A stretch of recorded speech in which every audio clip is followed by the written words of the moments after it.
오늘은 기도학교 네 번째 시간으로 말씀을 나누길 원합니다. 우리가 기도학교 첫 번째 시간에는 예레미야의 기도에 대해서 살펴보았습니다. 예레미야의 기도의 가운데서 우리가 인생의 재앙 같은 환경 가운데 거하는 이유는 우리 개인의 죄가 아니라 우리 인류 모두의 죄 때문에 하나님이 원하시는 평안과 미래와 희망과는 다르게 아픔과 절망과 재앙들이 주어지는 거예요. 그래서 그것을 해결할 수 있는 방법은 은혜의 하나님 앞으로 나아가서 온 마음을 다하여 부르짖고 구할 때 가능하다. 이렇게 간단하게 기도에 대한 부분을 살펴보았습니다. 자, 그리고 나서 두 번째 시간에는 그 예 중에 다니엘의 기도를 살펴보았는데, 다니엘이가 어떻게 기도를 했는가? 하나님을 경외하는 마음을 가지고 뜻을 정했다. 어떤 환경과 여건 속에 있다 할지라도 시간을 정하고 장소를 정하여 하나님 앞에 뜻을 정하여 기도했다. 보편적으로 우리는 이것을 작정기도다 이렇게도 이야기하지만, 우리가 특별하게 작정하여 기도하는 것도 해야 되겠지만, 보편적으로 교회가 정해놓고 행하는 기도 시간, 그 시간에 우리가 마음과 뜻을 정하여 기도할 필요가 있습니다. 그럴 때 다니엘이는 한 가지 말씀을 붙들고 기도하는데, 어떤 말씀인가 하면 우리가 살펴보았던 예레미야의 말씀을 붙들고 이스라엘이 다시 회복되기를 기도했다, 이런 말씀을 살펴보았죠. 그 중에서 그 모든 기도의 근거는 긍휼에다가 초점을 두고 기도했다, 이렇게 살펴보았습니다. 그리고 세 번째 시간으로는 솔로몬의 기도를 살펴보았는데, 솔로몬의 1000번제입니다. 1000번제가 아니고 1000번제에 대한 부분을 살펴보면서 솔로몬이가 얼마나 하나님을 향하여 열심을 내었는지를 그 솔로몬의 1000번제를 통해서 알 수 있습니다. 왜요? 그 먼 곳을 어찌되었든 수시로 들면서 하나님 앞에 기도했고, 또 그 기도의 내용들이 어땠는가 하면 자신이 왕으로서 군림하기 위한 기도의 내용이 아니라 자신에게 하나님께서 맡기신 이 왕의 직분을 사역으로 감당하기 위해서 지혜를 구하며 나아갔다. 지혜를 구하며 나아가니까 하나님이 지혜뿐 아니라 부귀와 명예와 권세도 허락하셨다를 우리가 기도학교 세 번째 시간에 살펴보았습니다. 자, 오늘은 세 사람의 예를 살펴보려고 하는데, 실상은 두 사람의 예로 축소하여 이해할 수 있습니다. 두 경우의 예이겠죠. 자, 첫 번째 예는 과부의 기도입니다. 우리가 잘 아는 과부의 기도요. 본문의 내용 가운데 나오는데, 하나님도 두려워하지 않고 사람을 무시하는 판사가 있었습니다. 그런데 그 판사에게 과부가 원한을 풀어달라고 반복적으로 요구하는 장면이 오늘 누가복음 18장 7절의 말씀이에요. 그런데 이러할 때 재판관은 반복적인 그 요구에도 불구하고 뭐 하는가 하면 거절합니다.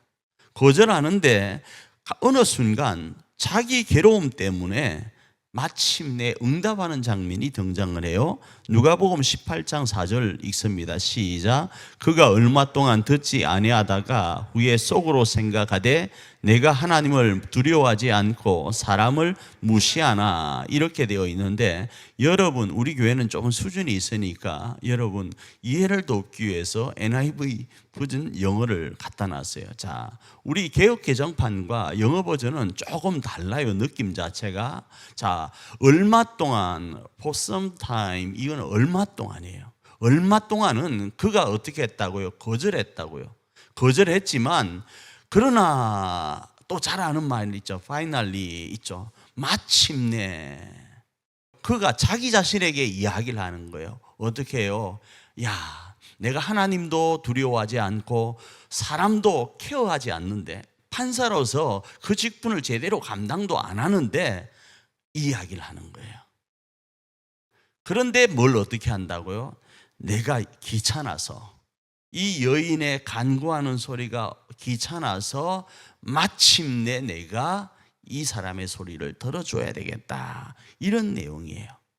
자, 여기서의 내용, 이 내용이 뭘까요? 하나님께서 이 말씀을 하시는 내용이 있어요. 그 부분을 조금 이따 살펴볼게요. 두 번째 예는 바리새인의 기도입니다. 자, 바리새인은 성전에서 눈을 들고 서서 기도합니다. 동일하게 나중에 한 사람 세리도 서서 기도를 합니다. 자, 그런데 이 바리새인은 성전에서 눈을 들고 서서 기도하는데, 이 서서 기도하는 모습, 눈을 들고 기도하는 모습은 무엇과 연결되는가 하면 교만한 모습과 연결이 됩니다. 그리고 나서 딱 첫마디 내뱉는 말이 뭔가 하면 타인을 비하합니다. 그리고 자신을 높입니다. 시작부터 말이죠. 먼저 자신을 높이는 것이 아니라 타인을 먼저 비하하고 그리고 자신을 높여요. 누가복음 18장 11절입니다. 읽습니다. 바리새인은 서서 따로 기도하여 이르되 하나님이여, 나는 다른 사람들 곧 토색, 불의, 간음을 하는 자들과 같지 아니하고 이 세리와도 같지 아니함을 감사하나이다. 특별하게 문제가 없는 것 같죠. 개역개정 성경은요, 감정적인 부분을 대입시키지를 잘 않습니다. 지문이라는 것이 별로 없어요. 갈로 열고 바리새인이 어떠한 모습으로 어떠한 액션을 취하고 라는 지문이 없어요. 그래서 이 부분을 우리가 이해하기가 어렵지만 다른 버전에 보면 거만한 모습을 너무 보이는 거예요. 그 중에서 두 사람을 자기와 비교하는데, 첫 번째는 세리의 앞전의 사람들, 어떤 사람들요? 나는 다른 사람들, 이 사람들과 자기를 비교합니다. 기도하는데 굳이 다른 사람 비교할 이유가 있겠어요? 내 사정 형편만 하나님 앞에 안 하면 되는데 남들과 비교하여서 지금 남들을 뭐합니까? 진짜 나쁜 사람으로 만들어버리는 거예요. 물론 나쁠 수 있죠. 그런데 굳이 그걸 나쁜 사람으로 취급하면서 상대적으로 자기를 높일 이유가 있을까요? 두 번째는 세리와 같지 않다라고 이야기를 하는 거예요. 이것이 바로 타인을 비하하고 자신을 높이는 기도로 이 지금 바리새인이 기도하는 모습이에요.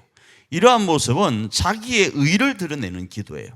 자기의 의를 드러내니까, 자 보세요, 자기가 잘났다고 이야기하는데 거기에 하나님이 굳이 응답할 내용들이 있겠습니까?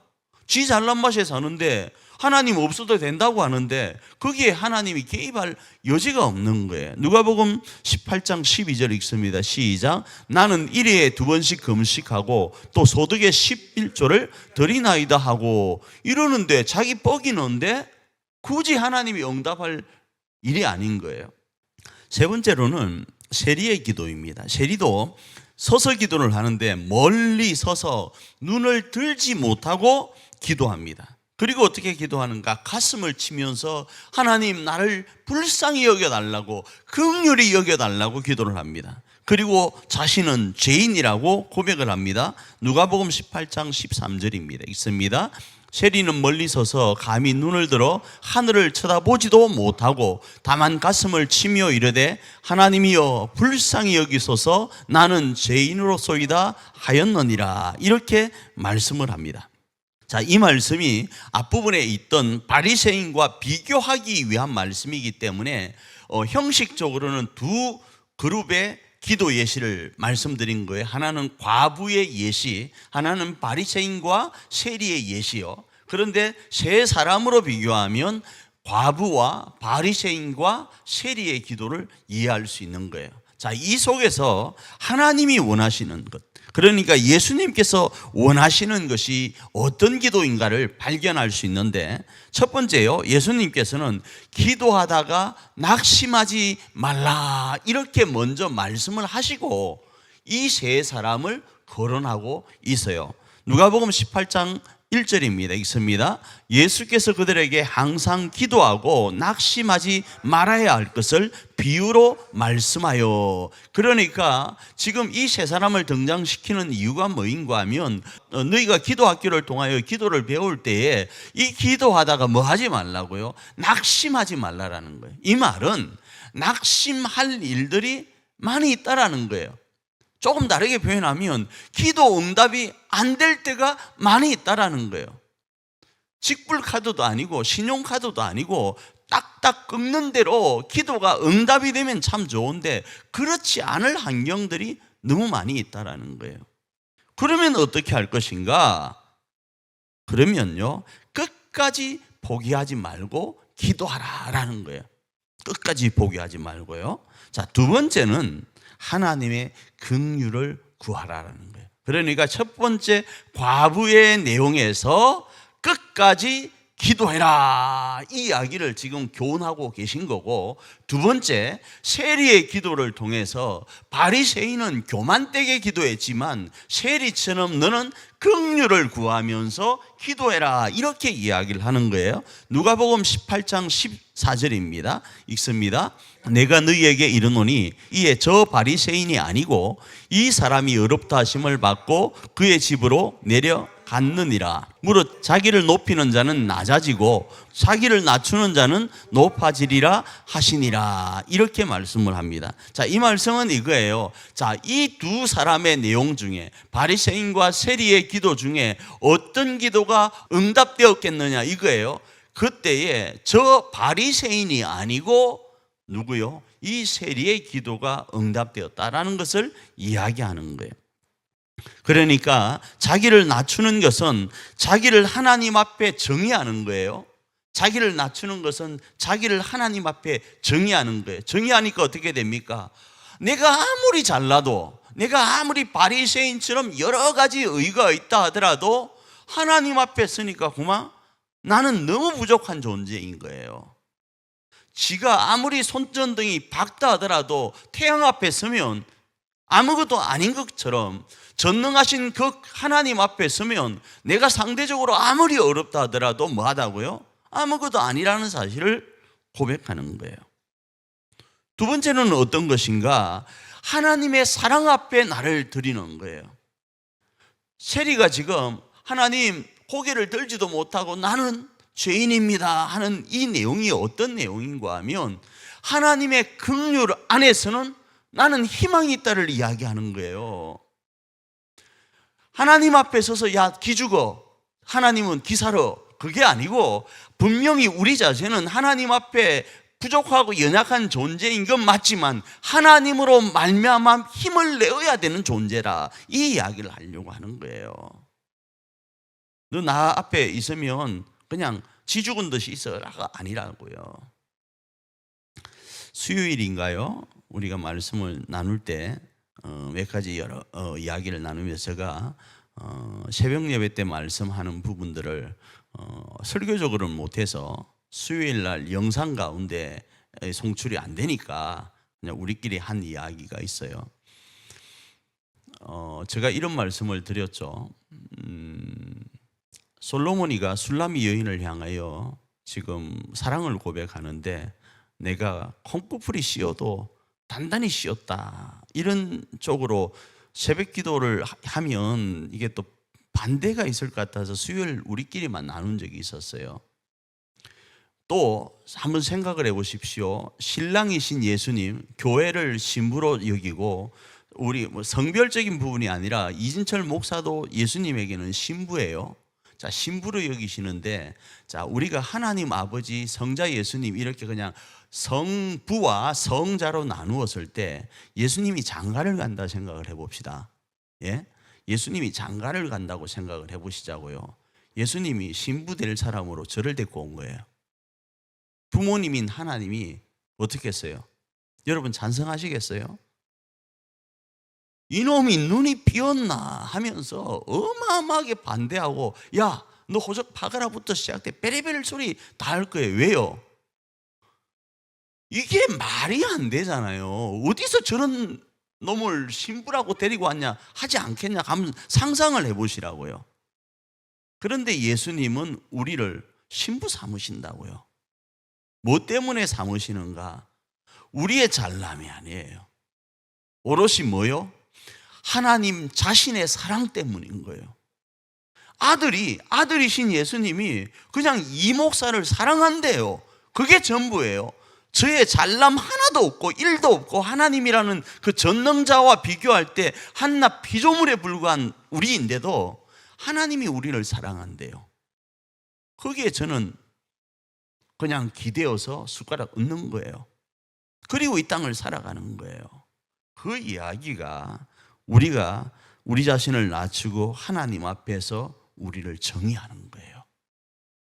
우리가 이 한밤 기도하는 내용도 마찬가지예요. 우리가 기도할 때 하나님 앞에서 우리를 정의하는 것, 그건 하나님의 긍휼을 구하는 거예요. 하나님, 나도 나를 압니다. 나에게 응답할 만한 가치가 없다는 거 나 알아요. 그런데 하나님의 그 긍휼, 하나님의 그 은혜, 하나님의 그 사랑에 내가 호소합니다. 하나님 뭐 해달라고요? 나를 긍휼히 여기셔서 내 기도에 응답해 달라고 말이죠. 그 기도를 지금 우리 교회는 이 금요 기도회 때 하길 원하고, 그 기도를 지금 우리는 우리 가정을 위하여, 나라와 민족을 위하여 기도하기를 원하는 거예요. 그 사람들이 바로 누구인가 하면 이 한밤에 나온 우리라는 거예요. 그 기도의 사명을 감당하여서 하나님이 반드시 응답하시는 그 응답의 주인공으로 교회를 세우고 가정을 세우는 저와 여러분 되기를 축복합니다.